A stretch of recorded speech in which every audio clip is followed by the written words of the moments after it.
Assalamualaikum warahmatullahi wabarakatuh. Perkenalkan, nama saya Alan Purwadi, mahasiswa PPK Prajabatan tahun 2022 Universitas Veteran Bangun Nusantara Sukoharjo.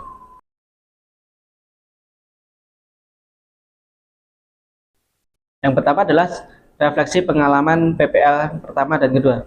Itu pengalaman yang bermakna dalam perkuliahan ini, yaitu mata kuliah praktek pengalaman PPL pertama dan kedua, di mana pada materi tersebut kami diajarkan pada mata kuliah praktek pengalaman pertama saya melakukan langsung di Sekolah Mitra di SD Negeri Kuarasan 1 Kecamatan Grogol Sukoharjo. Dalam pelaksanaan tersebut kami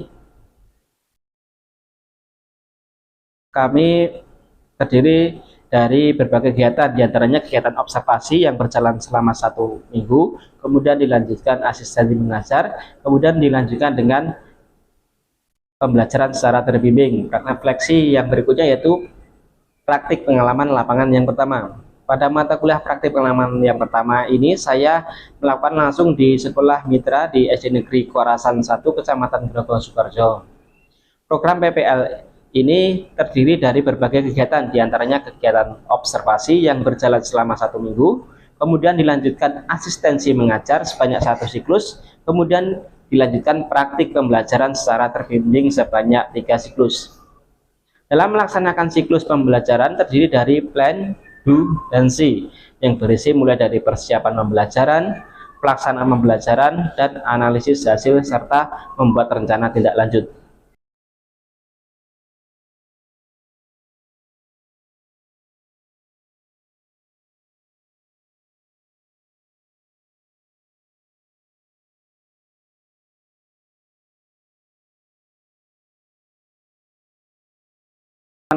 Yang kedua, saya kembali mendapatkan tantangan untuk membuat materi pembelajaran berbasis P5, yaitu penguatan profil pelajar Pancasila, di mana peserta didik mendapatkan pengalaman berharga dalam kegiatan pembelajaran yang saya sampaikan.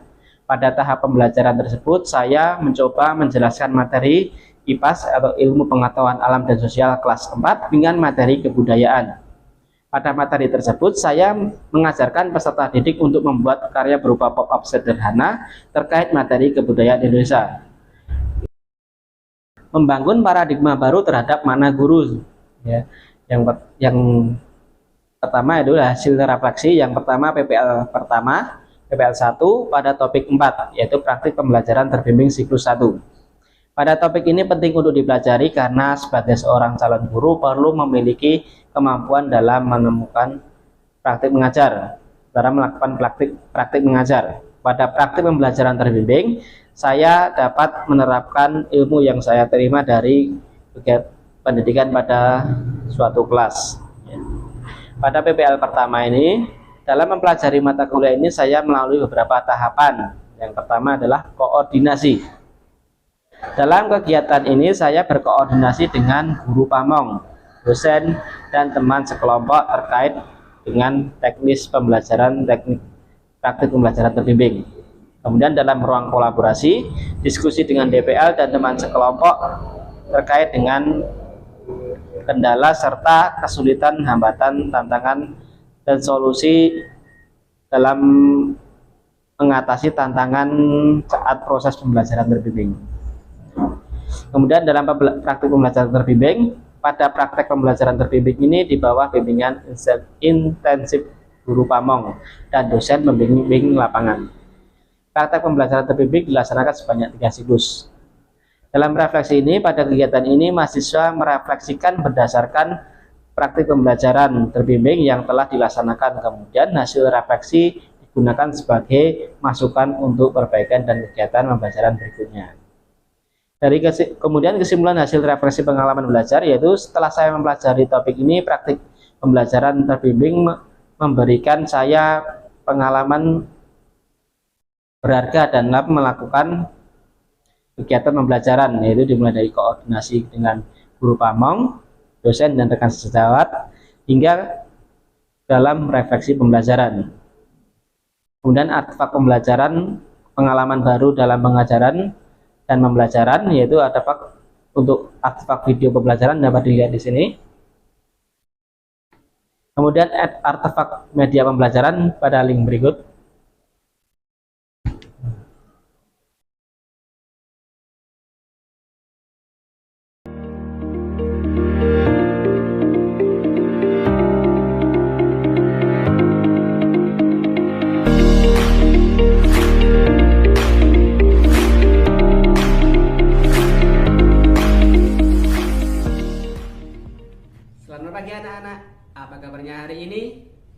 Alhamdulillah.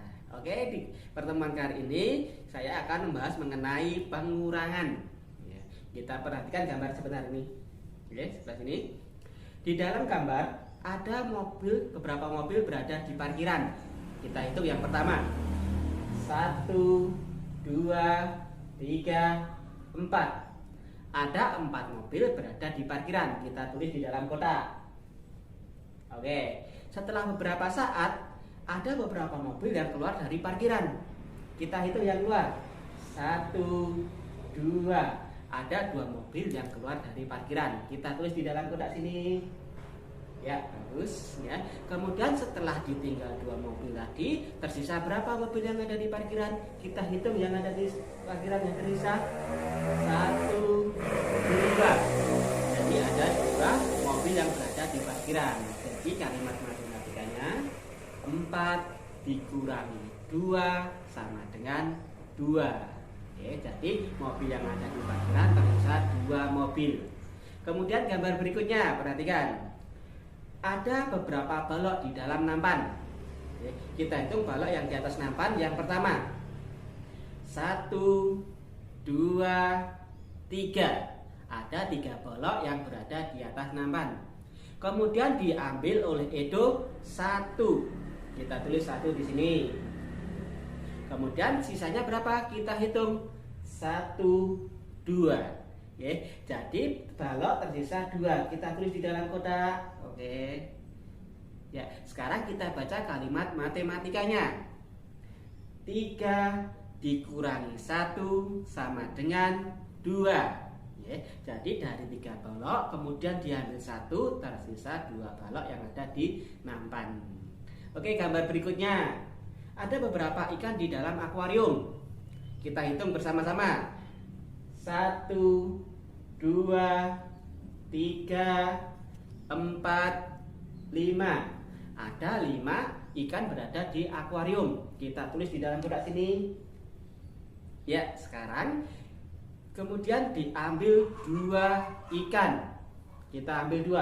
1, 2. Ditulis ini kotaknya. Kemudian masih sisa berapa? Kita hitung bersama-sama. 1, 2, 3. Jadi tersisa 3 ikan di dalam akuarium. Kemudian kalimat matematikanya kita baca bersama. 5 dikurangi 2 sama dengan 3. Jadi 5 ikan di dalam akuarium, kemudian diambil 2, tersisa 3 ikan di dalam akuarium. Ya, terima kasih. Kemudian gambar berikutnya. Ya. Ada seorang anak memiliki beberapa kue. Kita hitung kuenya ada berapa? 1, 2, 3, 4. Ada 4 kue di atas nampan. Ya. Kemudian ia memakannya 1 kue. Kita kurangi 1. Satunya ditaruh dalam kotak. Ya. Kemudian sisa berapa kue yang ada di atas nampan? Kita hitung bersama-sama. 1, 2, 3. Jadi tersisa 3 kue. Kita baca kalimat matematikanya bersama-sama. 4 dikurangi 1 sama dengan 3.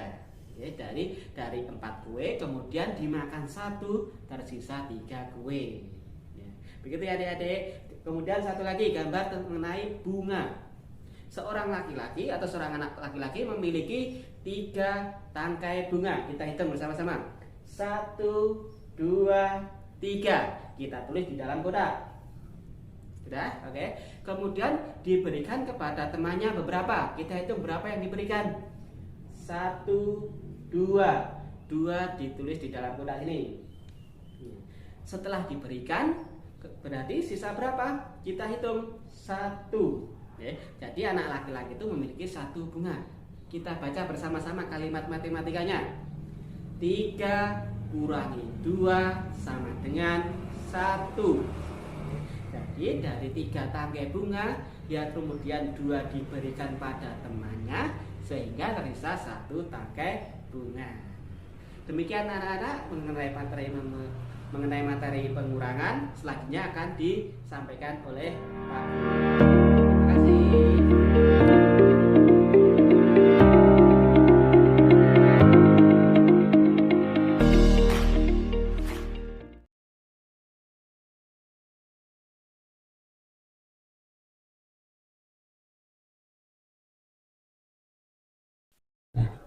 Kemudian perubahan paradigma tentang makna guru.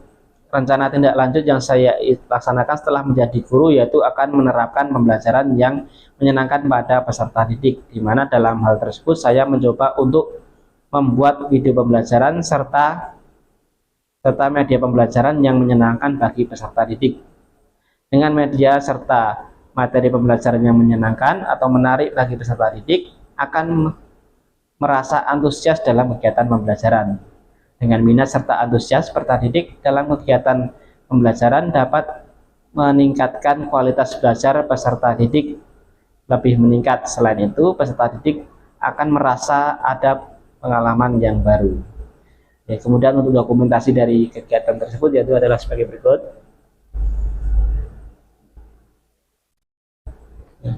Demikian penyampaian dari saya. Kurang dan lebihnya mohon maaf. Assalamualaikum warahmatullahi wabarakatuh.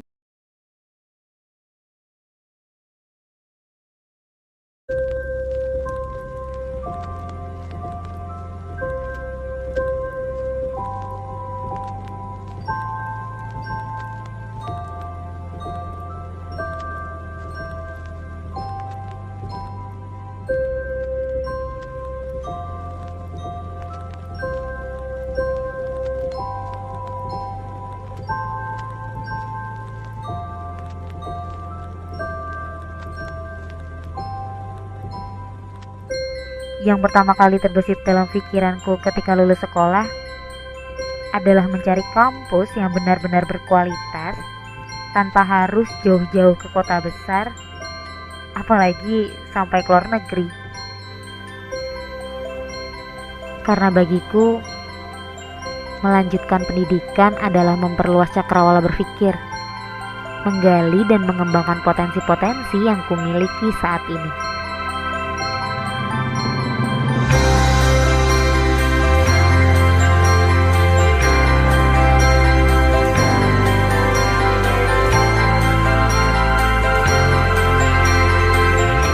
Lebih dari itu, aku juga ingin menemukan kampus yang tenang, dekat dengan tempat-tempat wisata,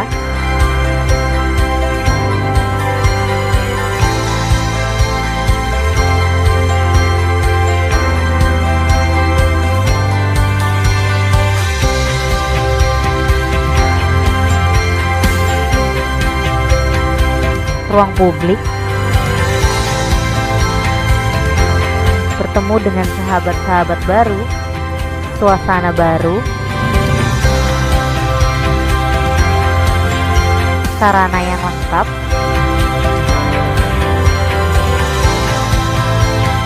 serta berbagai ilmu yang kuperoleh yang tak hanya kudapat dari perkuliahan.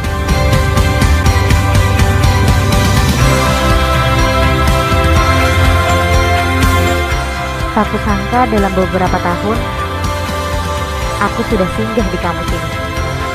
Dari cerita kakak tingkatku yang sudah lulus dan sukses, aku pun yakin akan menyusul mereka dan tetap belajar semaksimal mungkin untuk meraih cita-cita.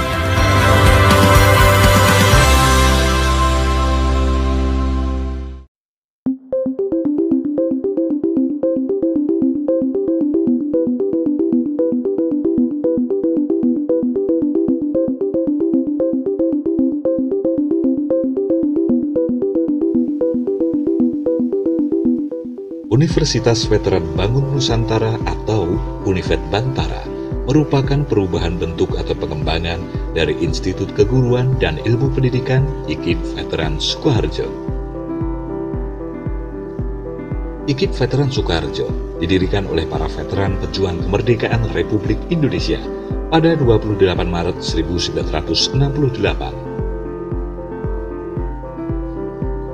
Adapun para pendiri IKIP Veteran Sukoharjo tersebut ialah Sunario AS BA, FX Sriwidodo BA, Sutasno BA, Karsono AS BA, Sukri Atmo Taruno BA, Suroso BA, Sarwoko SA, Dr. Andes Mursidi, Sulbekti. Pada mulanya, IKIP Veteran Sukoharjo merupakan cabang IKIP Veteran Jawa Tengah di Semarang dengan status terdaftar SK Dirjen Dikti tanggal 29 September 1969 nomor 174A garis miring DPT garis miring 1 garis miring 69. Dengan terbentuknya Yayasan Pembina Perguruan Veteran Sukoharjo, maka pada tanggal 9 November 1979, secara resmi IKIP Veteran Sukoharjo melepaskan diri dari IKIP Veteran Jawa Tengah Cabang Semarang.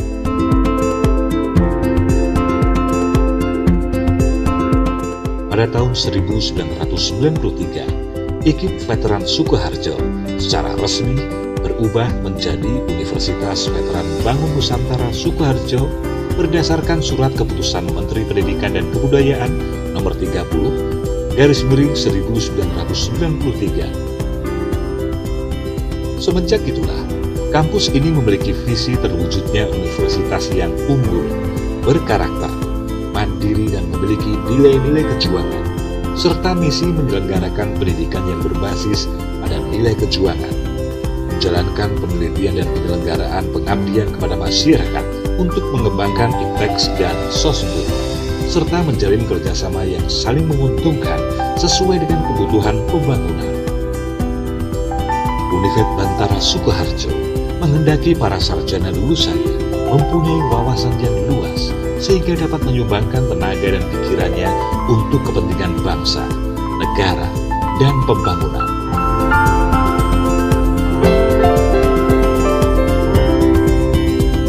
Untuk itulah, para mahasiswa dibekali berbagai ilmu pengetahuan yang bermanfaat dalam kehidupan berbangsa dengan berbagai program studi pilihan, Fakultas Keguruan dan Ilmu Pendidikan atau FKIP.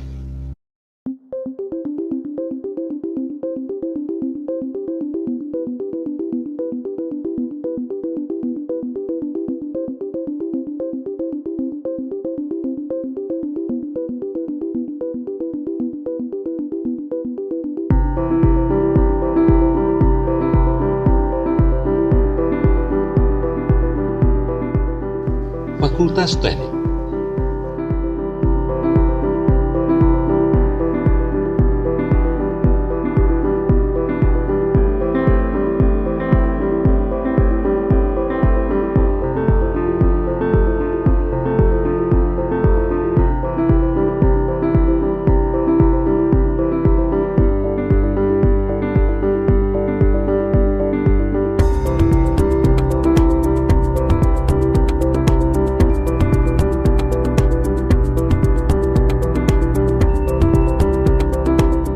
Fakultas Kesehatan Masyarakat.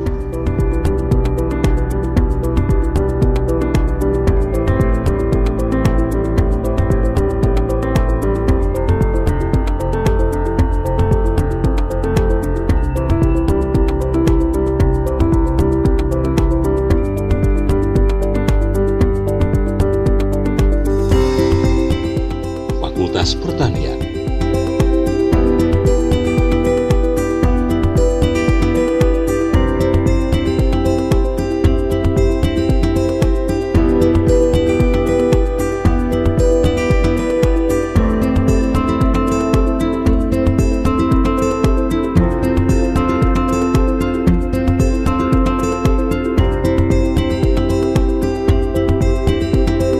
Fakultas Ekonomi.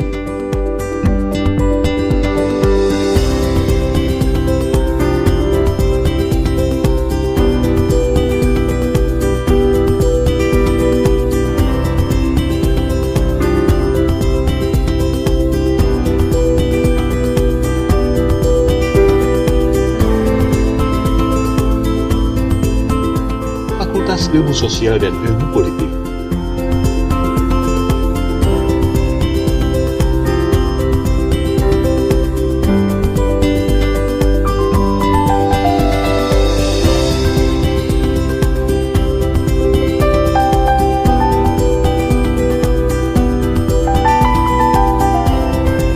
Serta program Pasca Sarjana.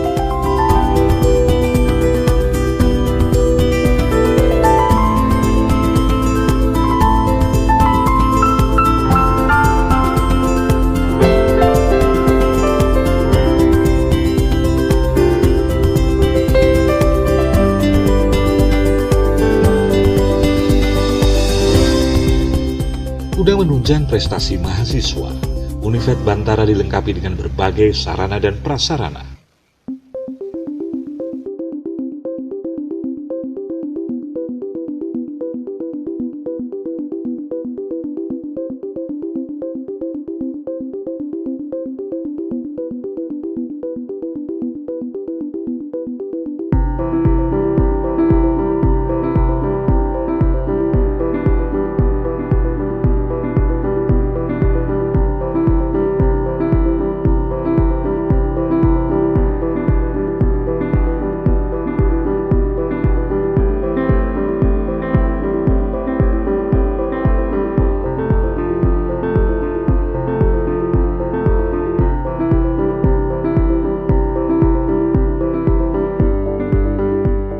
Selain itu, mahasiswa juga dapat mengembangkan minat dan bakatnya melalui berbagai organisasi mahasiswa atau ormawa.